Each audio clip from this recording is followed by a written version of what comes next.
Amados, e aqui a Bíblia diz em João, Evangelho de João, capítulo 11, verso 4, diz assim: ao receber a notícia, disse Jesus: esta enfermidade não é para a morte, e sim para a glória de Deus, a fim de que o Filho de Deus seja por ela glorificado. Amém, meus amados? Senhor, a Tua palavra foi lida nesse momento. Vem usar a nossa vida, Senhor, para que possamos pregar a Tua palavra na autenticidade do Teu Espírito Santo. Usa a nossa vida, Senhor. Fala conosco, em nome de Jesus. Amém. Meus amados, queria falar um pouquinho sobre cura. Cura. A Bíblia fala de várias curas, né? Nós vemos curas na Bíblia de todos os lados. Nós vemos curas no Antigo Testamento, nós vemos curas no Novo Testamento. Nós vemos pessoas adoecerem no Antigo Testamento e pessoas adoecerem no Novo Testamento. A enfermidade é uma realidade. É uma realidade que ela vem sobre nós. O pecado nos colocou assim de uma forma em que nos tornamos vulneráveis. Por causa do pecado veio a morte. E a morte vem através de muitas coisas, inclusive através das doenças. E para nós cristãos, nós indagamos, né? Por que Deus permite que a gente adoeça? Por quê? Bom, eu quero falar com vocês um pouco aqui e dizer para vocês que muita gente já experimentou a cura, né? Na Bíblia a gente vê casos como a mulher do fluxo de sangue. Ela foi curada instantaneamente. Amém, meus amados? Ela foi curada instantaneamente. Ela simplesmente tocou na orla do vestido, da veste de Jesus, e ela foi curada. Ela acreditava que se ela tocasse na roupa de Jesus, ela seria curada. E ela foi curada automaticamente, instantaneamente. E hoje, tem pessoas que entram em oração e são curadas instantaneamente. É verdade, tem sim. Mas nós vemos pessoas na Bíblia, como um cego de nascença, que Jesus não curou instantaneamente, mas fez o lodo, cuspiu na areia, no barro, fez o lodo, passou nos seus olhos e mandou que ele fosse lavar os olhos. Foi um outro processo. Aí nós estamos vendo que foi um outro processo, não foi uma cura instantânea, mas foi um outro processo. E assim nós vemos pessoas que não foram curadas. Por exemplo, o apóstolo Paulo. O apóstolo Paulo, ele ficou enfermo, e nós não sabemos qual era o seu espinho na carne, qual era a enfermidade que ele tinha. A teologia aponta muito para a enfermidade nos olhos. Existem algumas sombras dizendo que, Paulo dizendo, olha, com letras garrafais vos escrevi, com letras grandes vos escrevi. Então acredita-se que Paulo tinha alguma questão nos olhos.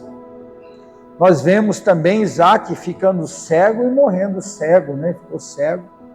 E assim nós vemos outros que foram curados, como o rei Ezequias, que o profeta disse, arruma tua casa porque o Senhor vai te recolher. Então ele ora a Deus e o Senhor prolonga a vida dele por mais 15 anos.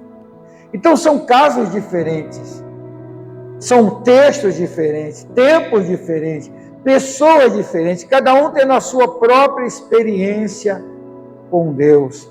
Nós vemos também a cura da alma, como a mulher que tinha 7 demônios se tornou uma seguidora de Cristo.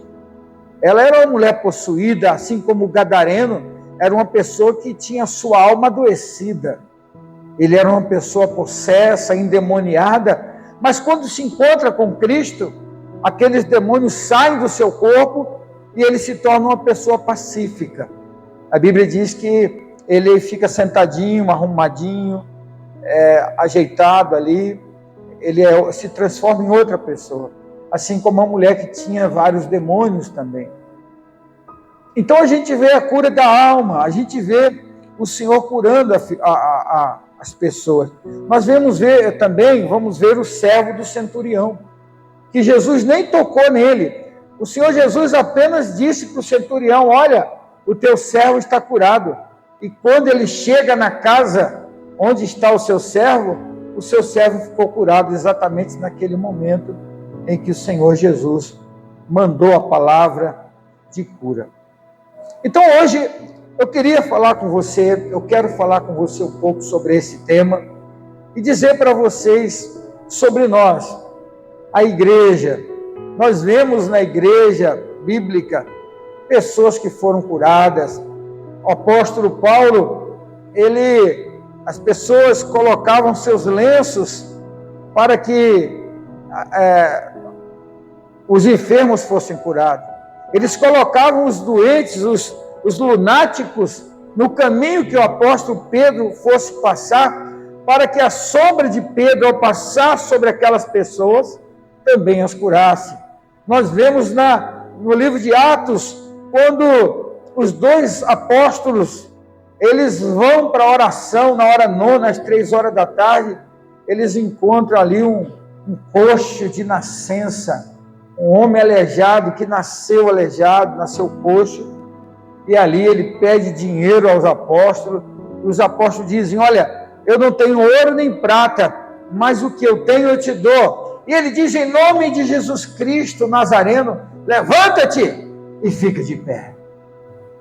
Nós vemos Dorcas, uma mulher amorosa, uma mulher boa. Nós sabemos, o livro de Atos, que ela ajudava as viúvas, ela costurava, ela dava roupa, ela ensinava a profissão da costura, da confecção de roupas, e ela morre. E ali o apóstolo Pedro chega naquela cidade chamada Jope, e as viúvas mostram as roupinhas que ela fazia. Olha, ela está morta, ela morreu. E ali o apóstolo Pedro vai até aquele local e ora por ela e ressuscita Dorcas dos mortos. Então nós vemos milagres na Bíblia, e isso nos leva a acreditar que nós também podemos ser curados, sim ou não? Eu creio que posso ser curado. Eu já fui curado. Eu, certa vez, quando trabalhava numa grande empresa, caiu num dos meus olhos, caiu um ácido. Um ácido caiu e saiu uma pele dos meus olhos, e o médico fechou e disse: olha, esse olho está condenado, você não vai enxergar mais. E eu orava muito ao Senhor, eu pedia que o Senhor, quando tirasse o tampão, o médico tirasse o tampão, eu enxergasse. Eu fiquei trocando aquele tampão, eu ia médico, ele colocava remédio e tal, e dizia para mim: olha, esse olho aqui você perdeu. E passado aí 10 dias de tratamento, ele falou: bom, agora chegou a hora. E eu acreditava, dentro de mim, eu acreditava que eu poderia ser curado. E quando ele tira aquele tampão dos meus olhos, eu estava enxergando do mesmo jeito que o outro olho direito estava enxergando. Então eu acredito que eu fui curado, e o médico disse: olha, era para você ter perdido esse olho, caiu ácido fluorídrico dentro do meu olho. E eu achei que ia perder a visão. Mas eu acreditei, até hoje eu conto esse testemunho. Eu devia ter 30 anos, mais ou menos, um pouquinho menos, uns 28 anos, e quando aconteceu isso comigo. Então eu fui curado. Teve outras coisas, outras pessoas que foram curadas. Se você sair por aí, ou até que mesmo no meio desse público que está aqui, você vai encontrar pessoas que foram curadas, pessoas que foram libertas, pessoas que tinham um problema crônico de saúde e que hoje não tem mais. Mas nós também vamos encontrar pessoas que, assim como o apóstolo Paulo, não foram curadas. Nós vamos encontrar pessoas que tiveram que fazer tratamento, como o homem do lodo nos olhos, que teve que se banhar no tanque para depois ser curado. Nós vamos encontrar pessoas dizendo: olha, eu estou esperando que Deus me cure até hoje. Nós vamos encontrar pessoas. Às vezes, se tem uma coisa que toca na gente, é quando nossos filhos adoecem. Quando uma criança nossa adoece. Eu sou pai de 4 filhas, vocês são pai e mães. Agora minhas filhas são casadas, são adultas, mas foram crianças um dia. E nós tínhamos que deixar sempre uma bolsa pronta em casa, porque sempre uma das 4, quando caía de enfermidade, era a garganta que infeccionava, era tanta coisa, a gente orava por ela, depois a gente corria para o médico. Era assim que a gente fazia. E fazia inalação. Nós não tínhamos o aparelho e nós tínhamos que correr com as meninas para o hospital para fazer inalação. Mas talvez você me pergunte, por que o senhor está falando tudo isso, pastor? Eu estou falando tudo isso para preparar o seu coração, para eu começar a pregar, para você entender o cerne dessa mensagem, para você compreender que um dos nomes de Deus é Jeová Rafa, o Deus que cura, o Deus que opera maravilhas, que faz o coxo andar, que faz o surdo ouvir, que faz o cego enxergar, que visita a mulher estéril, que visita o homem que tem a perna atrofiada, a mão atrofiada, ele visita. A Bíblia diz que de Deus é o querer e o efetuar. Então nós temos que crer. E aqui nessa passagem que nós lemos, no Evangelho de João, capítulo 11, no versículo 4, nós vemos uma das maiores vitórias de Jesus quando esteve conosco aqui na terra. Foi quando ele ressuscitou a Lázaro. Eu não vou entrar no mérito da questão de todo o processo aí bíblico, mas eu queria ler pelo menos 3 ou 4 versículos. E quero dizer para vocês que foi um grande desafio para Cristo, para Jesus, como Filho de Deus, ressuscitar Lázaro. As pessoas não acreditavam que jamais alguém pudesse fazer esse tipo de coisa. Na cabeça dos judeus da época, Jesus veio para ser um político, para ser um governador, para libertar Israel das mãos de Roma. Assim como os macabeus há 400 anos, ou 300 anos atrás, no passado, antes de Jesus vir, eles achavam que Jesus seria o grande libertador, o segundo Moisés. Eles não entendiam que Jesus veio fazer outro tipo de coisa. Ele veio libertar o ser humano da morte eterna. Ele veio libertar o ser humano do inferno. Ele veio libertar o ser humano do peso do pecado que estava sobre a humanidade. E eles não sabiam disso. Então, falar de ressurreição na época de Jesus, e até no dia de hoje, é um grande desafio. E agora, o Senhor Jesus está em outra cidade, e aqui no versículo 3, as suas 2 irmãs, as irmãs de Lázaro, manda chamar Jesus. Olha no versículo 3, diz assim: e mandaram, pois, as irmãs de Lázaro dizer a Jesus: Senhor, está enfermo aquele que você ama. E aqui a gente está vendo o clamor daqueles que precisam de um milagre.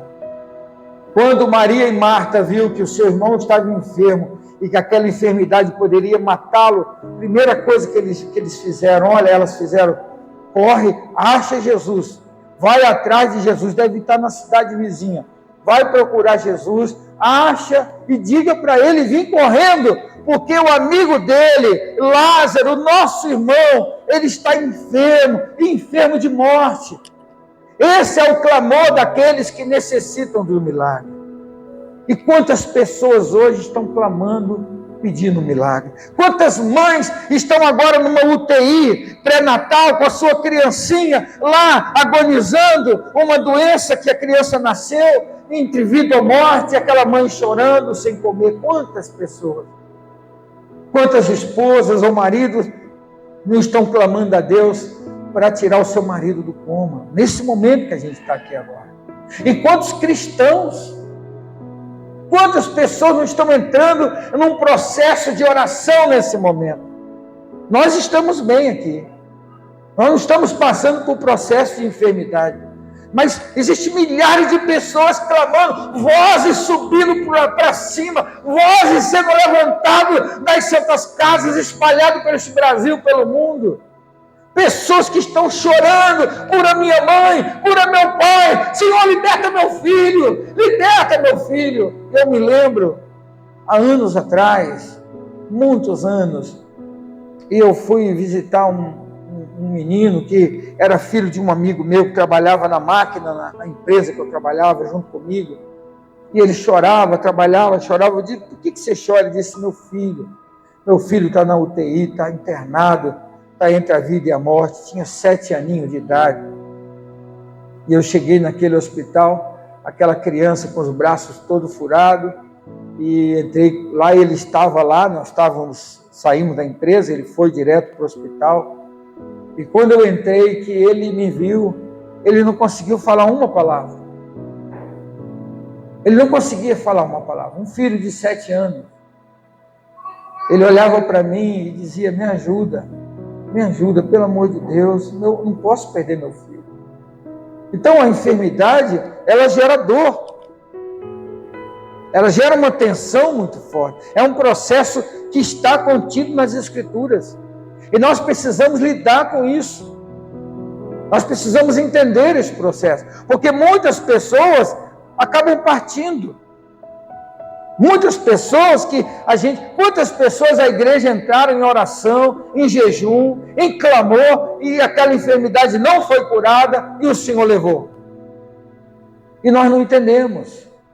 E nós ficamos com esse processo vivo dentro de nós. Por quê, Senhor? Por quê? A tua palavra diz que o Senhor cura. Por que que o Senhor permitiu? Eu quero falar para vocês sobre isso, é que Deus tem um propósito muito maior por trás daquilo que a gente está vivendo. Às vezes você entra numa empresa, está sendo bem remunerado nessa empresa, e você não sabe que Deus permitiu que você entrasse lá, porque Ele tem um propósito na tua vida lá. Às vezes você se casa com alguém, e você acha que esse casamento vai trazer felicidade para você, e você agradece a Deus porque preparou a pessoa certa, mas o que você não sabe é que por trás dessa felicidade, desse casamento, Deus está construindo um propósito muito maior para acontecer através desse casamento. E assim também desse lado negativo, da enfermidade. Às vezes a pessoa fica enferma, vai parar no hospital, e nós não entendemos por quê. Por que ela está enferma? Mas Deus tem um propósito. Porque quando Jesus recebe a notícia, olha lá o versículo 4. Quando Jesus recebe a notícia, no versículo 4, olha, ao receber a notícia, disse ele: essa enfermidade não é para a morte, e sim para a glória de Deus, a fim de que o Filho de Deus seja por ele glorificado. Existem algumas doenças, existem algumas enfermidades que Deus, Ele vai ser glorificado por ela. Tem outras enfermidades que Deus vai permitir que aquela pessoa seja levada, mas tem outras enfermidades que Deus tem um propósito muito maior do que aquilo, e a gente pergunta: Senhor, por que fulano está doente, por que está sofrendo tanto? É porque Deus quer fazer algo para que o nome dele seja glorificado.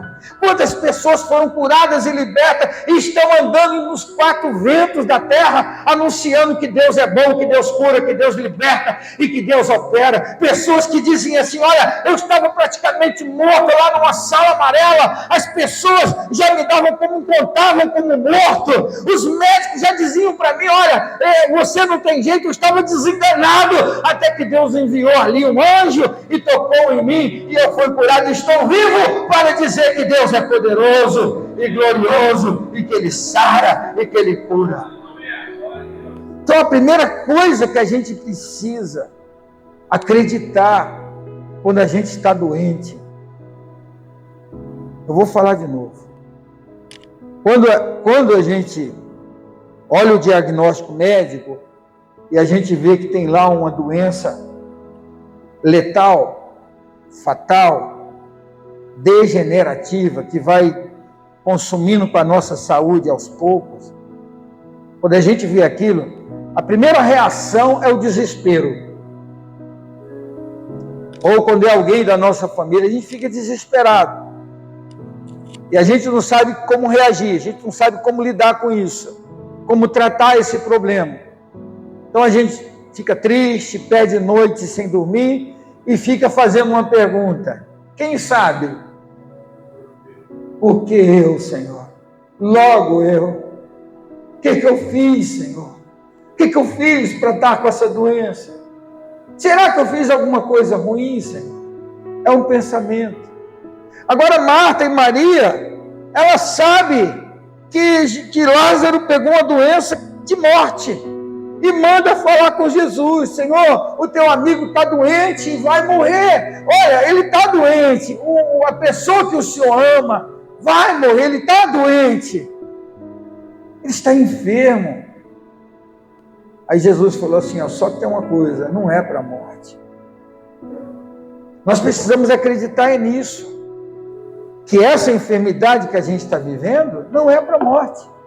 Mas se você falar, mas pastor, e se a pessoa morrer?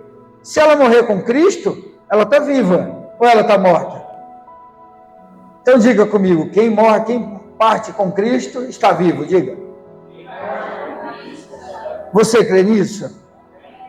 Então nós precisamos acreditar, ter fé de que essa enfermidade é para a vida e não para a morte. Duas coisas nós temos que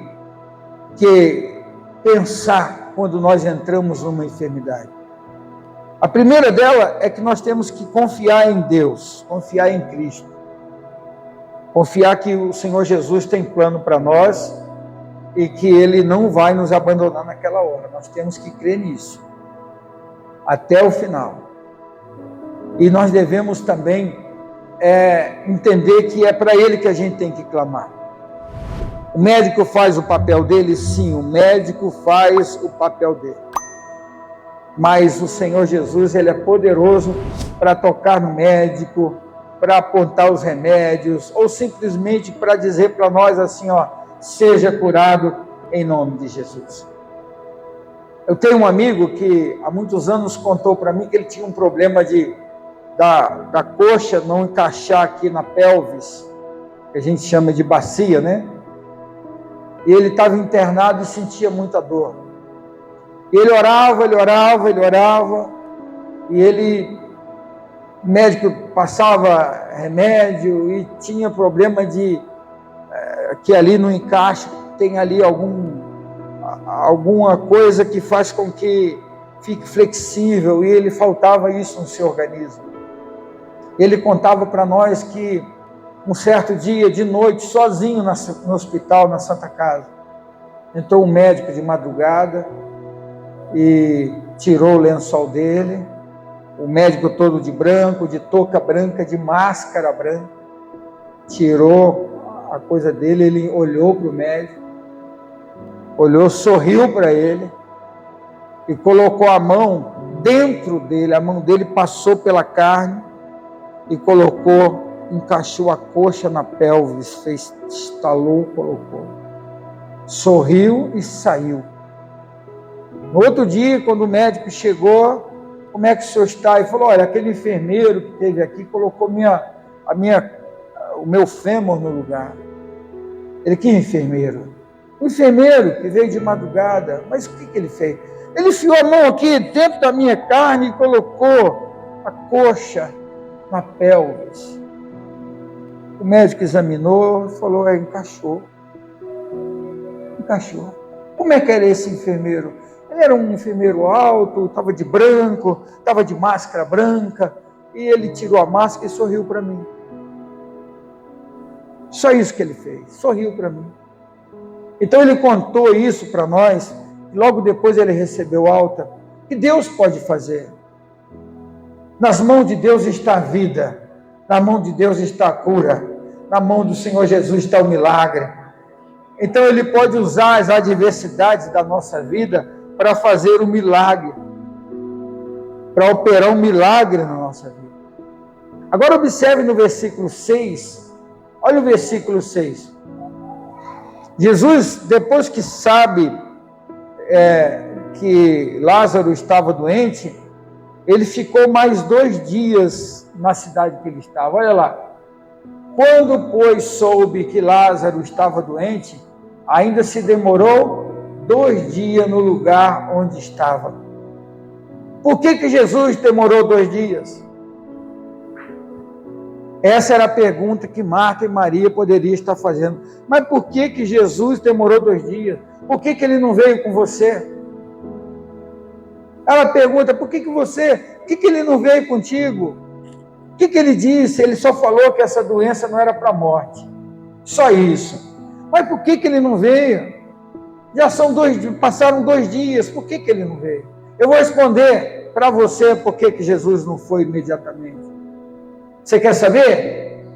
É porque ele está no controle da vida, ele está no controle do tempo, ele está no controle do corpo de Lázaro, ele estava no controle do coração daquelas mulheres, ele controlava a situação, ele tem todo o poder, ele diz na sua palavra, todo o poder é me dado no céu e na terra, e nós temos que acreditar que ele está no controle, ao invés de nós ficarmos perguntando, por que, Senhor? Por que está demorando? Por que eu tenho que lavar meus olhos no tanque de Siloé? Por que, Senhor, essa demora? Por que o Senhor não me cura automaticamente como o Senhor fez? Ou por que, Senhor? Esses porquês, a resposta é Deus, Ele é aquele que cura, mas Ele cura no tempo certo, na hora certa, do jeito certo, do modo certo, para glorificar o nome de Deus, para que Ele seja exaltado na terra. Pastor, então quer dizer que eu posso ser curado? Sim. Quando Isaac se casou com Rebeca, a Bíblia diz que ele orou por Rebeca 20 anos. Todo dia, a Bíblia fala, e todo dia Isaac orava por Rebeca. Ele se casou com 40 anos, e Rebeca engravidou de 2 filhos, e ele tinha 60 anos. Foram 20 anos. Por que Deus não deu a Rebeca os filhos logo que Isaac começou a orar?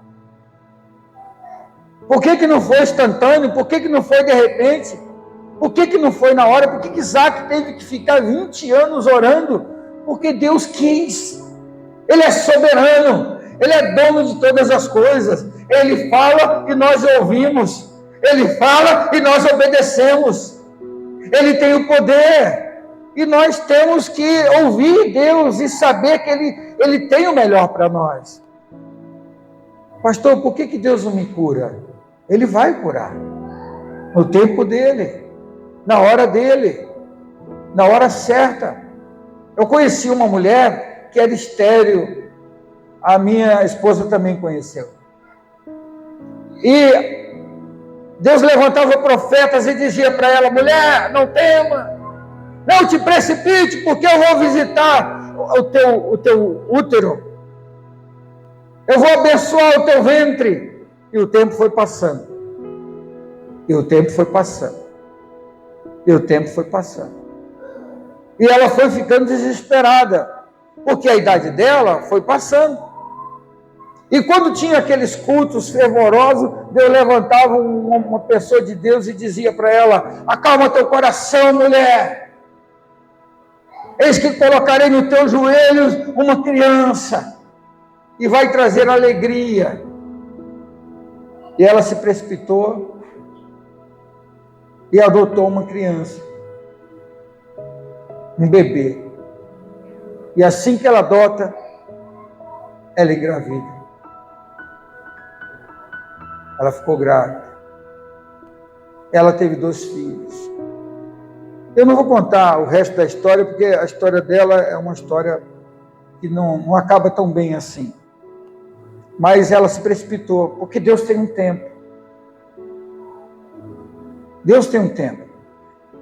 Ele pode curar você aqui hoje. Daqui a pouco eu vou orar, nós vamos orar, e Deus pode curar você aqui hoje. Você crê nisso? Agora o Senhor também pode falar para você, espera. Porque Deus tem um propósito maior. Deus tem um propósito maior por trás das nossas enfermidades. E Ele tem. E aqui a Bíblia diz, no versículo 43, olha lá. Chegou lá, Lázaro já estava morto. Chegando lá na cidade de Betânia, Lázaro estava morto. Já tinha até sido enterrado, sepultado dentro de uma caverna, e uma pedra foi rolada para a tampa da caverna. E Jesus chega ali, e as pessoas estão chorando, porque o tempo que Jesus deveria ter ido, não foi suficiente a ponto de salvar aquele homem. E Jesus chega ali. E parece que Deus, em alguns casos, está fazendo um pouco o caso da gente. Mas deixa eu te contar uma coisa que talvez você não saiba, e eu quero contar para você. Existia naquele tempo uma crendice que se a pessoa ressuscitasse em 3 dias, ele era um tipo de um espírito do mal que deu a vida a ele. Mas se ele ficasse sepultado mais de 3 dias, então ele não ressuscitaria mais, porque esse espírito não atuaria. E a Bíblia diz que quando Jesus chega naquele lugar, já tinha passado o tempo que esse espírito da crendice deveria ter agido e não agiu. E a Bíblia fala que uma das suas irmãs disse: Senhor, ele falou assim, olha, tira a pedra da caverna. Eles disseram: Senhor, ele cheira mal. Ele cheira mal. Se o senhor tivesse chegado no dia que nós mandamos o recado, ele só chegou agora ele está cheirando mal. Irmãos, Deus nunca chega atrasado. Ele sempre chega na hora. Ele queria quebrar uma crendice popular que existia naquele tempo. Ele queria mostrar para as pessoas que quem vence a morte era Ele. Quem ia vencer a morte era Ele. Que espírito nenhum tinha poder de vencer a morte. E nós vamos ler o texto daqui a pouco. Então, a Bíblia diz que quando Jesus manda tirar a pedra, eles falam: cheirando mal. Irmãos, não há nada que está perdido. Talvez você diga: pastor, isso está perdido, isso não tem cura. O médico já disse que não tem jeito. Para Deus tem jeito. Se para o homem é impossível, para Deus é possível. Irmãos, o Senhor pode operar maravilha. Se Ele levanta, ressuscita o morto, Ele também cura o enfermo. Para Deus nada está perdido. A gente tem mania de ouvir as pessoas, ouvir as vozes que dizem para nós um monte de coisa e nós deixamos de ouvir a voz do Espírito. E aqui agora no versículo 43 está escrito assim: e tendo dito isto, clamou em alta voz: Lázaro, vem para fora. Imagina aquelas pessoas à volta de Jesus, aqueles amigos de Lázaro, amigos de Maria e de Marta, vendo Jesus fazer um papel desse, chamar o morto que cheirava mal, que já estava em estado de putrefação, para sair da caverna. E a Bíblia diz que ao ouvir a voz do Senhor Jesus, Lázaro sai todo enrolado, todo enfaixado, porque eles embalsamavam o corpo, eles botavam faixa e jogavam ali óleos que conservavam o corpo, óleos aromáticos. Então ele estava todo enfaixado, e a Bíblia diz que ele sai enfaixado, e Jesus fala: vai lá, desatai-o e deixe que ele saia dali. E o que eu quero falar com você sobre isso hoje, eu quero concluir esta palavra e dizer para você que todo dia, todo santo dia, nós somos desafiados a crer que Cristo, Ele é poderoso para fazer muito mais do que nós pensamos ou pedimos. E antes de eu terminar aqui, aqui em 1 Coríntios capítulo 15, no verso 53 ao 58, está escrito assim, olha, 1 Coríntios, capítulo 15, do verso 53 ao 58, diz assim: porque é necessário que este corpo corruptível se revista de incorruptibilidade, e que o corpo mortal se revista de imortalidade. E quando este corpo corruptível se revestir de incorruptibilidade, e o que é mortal se revestir de imortalidade, então se cumprirá a palavra que está escrita: tragada foi a morte pela vitória. Onde está, ó morte, a tua vitória? Onde está, ó morte, o teu aguilhão? O aguilhão da morte é o pecado e a força do pecado é a lei. Graças a Deus que nos dá vitória por intermédio de nosso Senhor Jesus Cristo. Portanto, meus amados irmãos, sede firmes, constantes, inabaláveis e sempre abundantes na obra do Senhor, sabendo que no Senhor o vosso trabalho não é vão. Está doente? Fica firme. Está passando na luta? Continua firme. Está passando aí no estreito, no meio do deserto? Vai passando, dando glória a Deus, firme, porque no tempo certo Deus vai entrar com a providência e vai colocar o seu bálsamo curativo sobre a tua vida e vai arrancar essa enfermidade da tua vida e vai curar o teu joelho, vai curar o teu sangue, vai curar tuas veias e vai curar a tua cabeça, vai curar os seus nervos, ele vai curar o teu ventre, ele vai curar você, ele vai te dar vida, porque há poder no nome de Jesus. Há poder no nome de Jesus. Pastor, então por que ele não cura? É porque ele é Deus. E ele sabe a hora de curar. E se ele não quiser curar, ele vai levar. Vai levar para ele. Então nós temos que acreditar nessa palavra. Primeira coisa, essa enfermidade não é para a morte, mas é para a glória de Deus. Amém, igreja? Por favor, vamos ficar de pé. Eu gostaria de desafiar você que entrou enfermo aqui hoje.